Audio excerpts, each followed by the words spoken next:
Beautiful people ఈ రోజు వీడియోలో జస్ట్ 10 to 15 మినిట్స్ లో 2 ఇంగ్రీడియంట్స్ తోటి హెల్దీగా చాక్లెట్స్ చేసేద్దాం రండి. 2 bars of dark compound chocolate కి 1 bar of milk compound chocolate తీసుకున్నాను. వీటిని మంచిగా చాప్ చేసుకొని వీడియోలో చూపించినట్టు డబల్ బాయిలింగ్ మెథడ్ లో మాత్రమే మనం చాక్లెట్ ని మెల్ట్ చేసుకోవాలి, స్లోగా పేషెన్స్ తోటి. వైల్ మెల్టింగ్ ద చాక్లెట్ కొంచెం ఫ్రెష్ క్రీమ్ అయితే యాడ్ చేసుకున్నాను.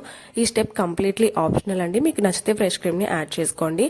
చాక్లెట్ మంచిగా మెల్ట్ అయిపోయిన తర్వాత మీ దగ్గర ఉండే chocolate moulds or cute cups ఉంటాయి కదా, వాటిలోకి వీడియోలో చూపించినట్టు చాక్లెట్ ని అయితే ఫుల్ గా ఫిల్ చేసేయండి.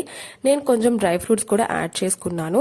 నెక్స్ట్ ఈ మౌల్స్ ని తీసుకెళ్లి 10 to 15 మినిట్స్ నార్మల్ ఫ్రీజర్ లో మాత్రమే పెట్టి తీస్తే మన healthy and tasty chocolates ready అయిపోతాయి. ఇంట్లో పిల్లలకి హెల్దీగా చాక్లెట్స్ ఇవ్వాలన్నా, ఏదైనా అకేషన్ ఆర్ బర్త్డేస్ అలా గిఫ్ట్ చేయాలనుకున్నా గానీ ఇంట్లోనే మనం జస్ట్ 15 మినిట్స్ లో అయితే ఈ హెల్దీ అండ్ క్విక్ చాక్లెట్స్ చేసేసుకోవచ్చు. మీరు కూడా ట్రై చేయండి. అండ్ మన వీడియోస్ మీకు నచ్చుతున్నట్టయితే మన ఛానల్ కి మర్చిపోకుండా సబ్స్క్రైబ్ చేసుకోండి, అలాగే లైక్ చేసి వెళ్ళండి.